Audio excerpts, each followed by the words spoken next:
One country, two systems. This was a big promise made for Hong Kong. After 156 years, Britain returned Hong Kong to China in 1997. The agreement said Hong Kong would keep its own ways for 50 years. But this special deal seems to be ending early. Let us see how this happened. Our story begins in May 1839. In a city called Canton in China, officials told Britain's trade leader, Charles Elliot, to give them his opium. China planned to burn all of it. Britain had been buying a lot of tea and silk from China. To pay for these, Britain started selling opium to China. This helped Britain's trade, but China did not like it. China wanted this drug trade to stop. Britain did not agree. Instead, the British military attacked. British ships fought Chinese ships. The fight was not fair. Britain had modern guns and cannons, but China's weapons were old. Britain won easily. Because of this defeat, China had to sign a paper called the Treaty of Nanking in 1842. With this treaty, Hong Kong Island became a British possession. Later, after another war called the Second Opium War, Britain also took control of Ceylon and the new territories. This happened in 1898. From then on, Hong Kong was a British colony. Britain ruled the city. Hong Kong started to follow British ways. While mainland China experienced many changes and revolutions, Hong Kong developed under British control, becoming a different place. The time when Britain ruled Hong Kong was a difficult period for China. Many people in China remember this as a century of humiliation. 2. A different city. After Britain took control, Hong Kong began to change greatly. It quickly became a very important place for money and trade in Asia. It was known as a free port, meaning goods could move in and out easily with few taxes. Western banks and businesses came to the city, helping it become a leading financial center. Hong Kong even developed its own currency and a large stock market, which became the world's fifth largest. People saw Hong Kong as a place where business could grow with much freedom. For many years, it was even called the world's freest economy. The British also brought their legal system, known as common law. This system promised fair rules and clear ways to solve problems, which was new and different from the older Chinese ways. This helped Hong Kong become known for its strong laws and little corruption. Education also improved. Schools were built, like those in Britain, offering more opportunities for learning and development. Beyond business, Hong Kong became a safe home for many people. When there was trouble in mainland China, people often fled to Hong Kong. They ran from hunger, fighting, and big political changes. After the Qing dynasty fell in 1912, many Chinese people came. Later, during Mao Zedong's rule, even more refugees arrived. Events like the Great Leap Forward caused severe famines, and the Cultural Revolution made life very difficult for millions. Hong Kong offered them safety and a new start. These new people brought skills and energy, helping Hong Kong grow even faster. The city quickly changed its economy. In the 1950s, it focused on making textiles, like clothes and fabrics. By the 1960s, it moved to producing electronics and plastic products. From busy factories to global finance, Hong Kong transformed into a vibrant and wealthy city. 3. The Big Agreement.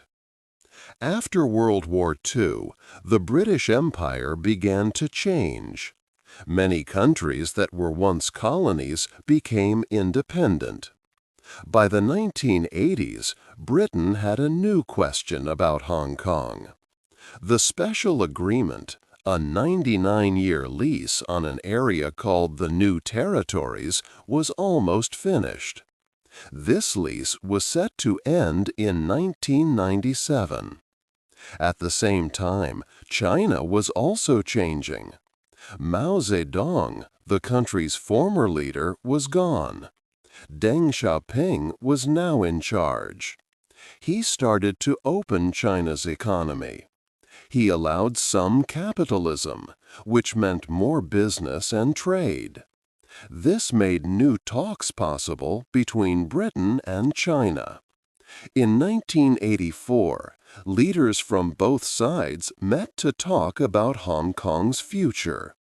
The British Prime Minister, Margaret Thatcher, and Chinese leaders discussed what would happen after the lease ended. They signed an important document called the Sino-British Joint Declaration. This agreement said that Britain would give all of Hong Kong back to China. This included Hong Kong Island, Kowloon, and the New Territories. The declaration created a special plan for Hong Kong. It was called One Country, Two Systems. This meant Hong Kong would be a part of China, but it would have its own different rules. It would not use China's socialist system. Instead, Hong Kong would keep its capitalist economy. Its laws, freedoms, and way of life would stay the same. This special status was promised for 50 years after 1997. The agreement, however, did not promise democracy for Hong Kong. 4. A new flag, old fears. In May 1989, before Hong Kong's return to China, events in Beijing caused great worry. 1 million people in Hong Kong marched to support democracy. But the harsh response in Tiananmen Square shook their trust. Many people feared what would happen to their freedoms when their city became part of China. This event deeply affected Hong Kong's confidence. On July 1, 1997, the official handover ceremony took place. The British flag was lowered and China's flag was raised.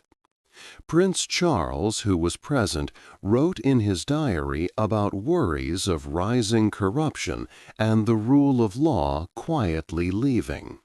Just hours after the ceremony, China's People's Liberation Army moved into the city streets. This was a clear sign of new authority and a different future.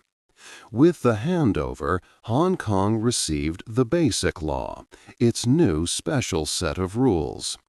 This law promised that the One Country, Two Systems principle would last for 50 years. It said Hong Kong would keep its own way of life, including capitalism, its legal system, and many freedoms. These included freedom of speech, freedom of religion, and other human rights. However, the Basic Law did not clearly promise full democracy, though some British officials hoped for it. Despite the promises, fears grew. Soon after the British left, annual pro-democracy marches began. Every July 1st, thousands of people took to the streets. Groups like the Civil Human Rights Front called for more democracy and protections for their rights. These marches, though not huge at first, showed that many Hong Kongers were watching closely and wanted to protect their unique identity and freedoms. Around 1997, 1 in 5 people identified as Chinese, showing early shifts in identity. The first big challenge to Hong Kong's autonomy came in 2003. The government proposed a new national security law known as Article 23. This law would ban groups that went against the government and would give police much more power. Many people worried it would take away their basic freedoms. 500,000 people marched against the law throughout the summer. Their strong protests worked. The government had to stop the bill. This was a significant victory for the people, showing their power to protect their rights. 5. Umbrellas in the street. After some years, China's way of ruling Hong Kong became stricter. A new leader, Xi Jinping, came to power in China. He began to control things more tightly, limiting people's freedom and increasing surveillance across the country. Soon, Beijing announced a new plan for Hong Kong's 2017 election for its chief executive. This plan said that only 2 or 3 candidates could run. These candidates first needed approval from a special committee. Also, they had to love the country and love Hong Kong, which meant being loyal to Beijing. Many people in Hong Kong felt this was not true democracy. To show their disagreement, pro-democracy groups held their own informal vote in June 2014. Over 760,000 people took part, clearly showing they wanted full democracy and free elections. Following this, more than 500,000 people marched on July 1, 2014, asking for real choices in their leadership. In September 2014, students started a class boycott. They wore yellow ribbons to show their protest. The movement quickly grew bigger. On September 28th, thousands of people gathered in Hong Kong's Central District. This protest became known as the Umbrella Movement. The police tried to stop the protesters. They used pepper spray and then tear gas. It was the first time tear gas was used in Hong Kong since 2005. To protect themselves from the spray and gas, protesters used their umbrellas. These everyday umbrellas quickly became a strong symbol of resistance and hope for democracy. The umbrella movement continued for 79 days. Protesters occupied important streets and areas of the city. They held peaceful demonstrations, hoping for change. However, in the end, the government did not agree to their main demand for universal suffrage, which meant all people could not vote freely for their leader. The 2017 election still had only candidates approved by Beijing, and Hong Kong's election system remained the same. The protests showed people's strong desire for true democracy, but it was a partial victory at best. 6. The 5 Demands. A murder case in Taiwan started big problems in Hong Kong. In February 2018, a young woman named Poon Hu Wing was killed in Taipei. Her boyfriend, Chan Tong Kai, said he did it. But Hong Kong's laws made it hard to charge him with murder. This was because Hong Kong and Taiwan did not have an agreement to send criminals to each other. China views Taiwan as its own territory, making such an agreement difficult for Hong Kong to sign. So, Chan Tong-kai was only sent to jail in Hong Kong for money laundering. Because of this specific case, Hong Kong's government suggested a new law in February 2019.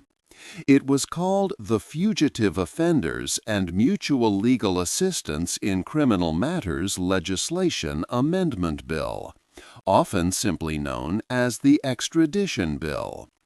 This bill would allow Hong Kong to send people suspected of crimes to other places, including mainland China, even without a formal treaty. Many people in Hong Kong became very afraid. They worried that China's government could use this law to take anyone from Hong Kong for trial in China. China's legal system is very different from Hong Kong's and does not offer fair trials or strong legal protections.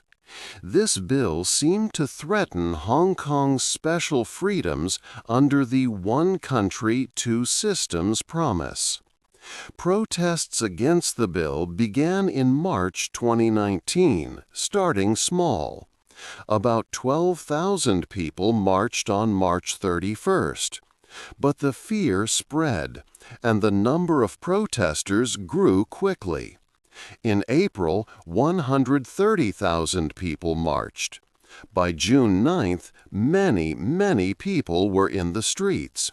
Protest organizers said over 1 million people had joined. It was a clear sign of deep public anger and worry, making it one of the largest demonstrations Hong Kong had ever seen. On June 12th, these protests led to citywide standoffs, and police began using tear gas against the crowds. As the movement became stronger, protesters united around 5 main demands. They used the slogan, "5 demands, not one less." First, they wanted the government to fully withdraw the extradition bill, not just pause it. Second, they asked the government to stop calling the protesters rioters. Third, they wanted all arrested protesters to be freed from jail. Fourth, they demanded an independent review of how the police acted during the protests, as many believed police used too much force. Fifth, they called for Carrie Lam, the city's chief executive, to leave her job and for Hong Kong to have real democratic elections for its leader and legislature. The government did not want to meet all these demands.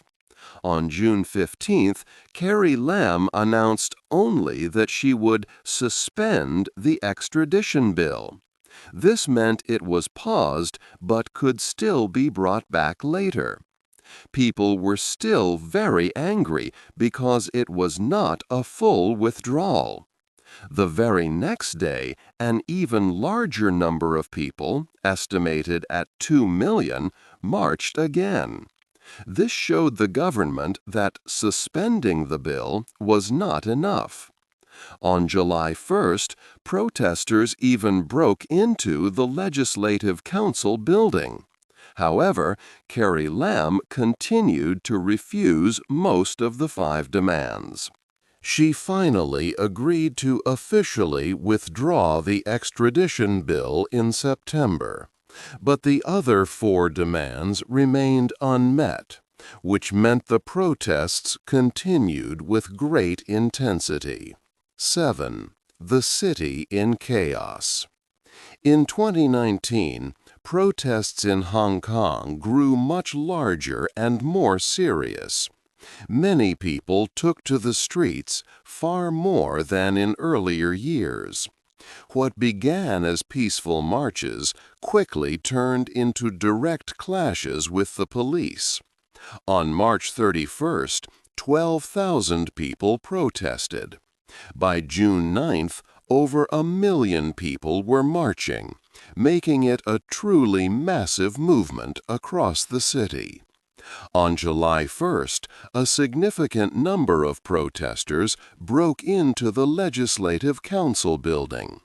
They caused damage inside, pulling down pictures and writing on the walls. This event showed the deep anger people felt. The government called these actions riots, but for many it was a daily reality of standing up for their beliefs. Clashes between police and protesters became very common. The city streets often turned into battle zones. Police used a lot of tear gas to push back crowds. They also fired rubber bullets, beanbag rounds, and sponge grenades. Protesters fought back with various items, including laser pointers. They built barricades on roads and even used simple catapults. Sometimes tear gas even reached first aid tents, harming those trying to help injured people. This constant conflict made many parts of the city unsafe. As the unrest continued, university campuses also became key sites for conflict. Students organized strikes and large demonstrations. One of the most intense events was the siege of the Hong Kong Polytechnic University in mid-November. Police surrounded the campus, trapping many students inside. They used even more tear gas and rubber bullets. Medics who tried to help the wounded were sometimes stopped or arrested, which raised concerns about human rights. Hospitals quickly filled with injured protesters, and more than 1,100 people were arrested during this long siege. This event highlighted how severe the situation had become, turning academic grounds into battlefields. The ongoing protests and violence badly affected Hong Kong's economy. Businesses struggled as major districts were often shut down by demonstrations and clashes. At the end of October, the city officially entered its first recession in 10 years. The constant fighting and unrest caused serious problems for many parts of daily life and the financial health of Hong Kong. 8. A new law, a new Hong Kong. The COVID-19 pandemic changed everything. In early 2020, the virus reached Hong Kong. The big street protests, which had lasted for many months, stopped because people had to stay home. The government limited how many people could meet. This gave Beijing an opportunity. China's leaders quickly moved to impose a new law on Hong Kong. It was called the National Security Law. This law was very strict. Many people believed it ended the one country, two systems idea, which promised Hong Kong special freedoms for 50 years. Under the new law, many actions, like speaking out against the government, became crimes. These crimes included subversion and terrorism. A new security office was set up in Hong Kong, and special judges were chosen. The city's leader, the chief executive, now had to be a patriot, approved by Beijing. This meant they had to be loyal to China. Soon after the law passed, many pro-democracy activists were arrested. Well-known figures like Joshua Wong received prison sentences. Martin Lee, often called Hong Kong's father of democracy, was also arrested. Pro-democracy groups were forced to close down. Even the yearly marches on July 1st were banned. The new law even said that people outside China could be punished for certain acts. Seeing these changes, Britain offered a way for many Hong Kongers to move to the United Kingdom. People born before 1997 could live and work there for 5 years and then apply to become citizens. Nearly 145,000 people took this offer. Now, Hong Kong's future is clearly under Beijing's control. The city's economic freedom ranking dropped. Businesses started to complain as new rules made it harder to operate. John Lee, a loyal supporter of Beijing, became the new chief executive. He was the only person approved to run. The government even warned against soft resistance, saying it was everywhere, even in children's books. Hong Kong has changed greatly. What do you think this new law means for the future of Hong Kong and its people? Hey there! Just a second before you go. If you learned something new today, please give this video a like, write your thoughts in the comments, and subscribe to the channel. It only takes a second, and it really, really helps to create even better English videos for you. Your support means the world.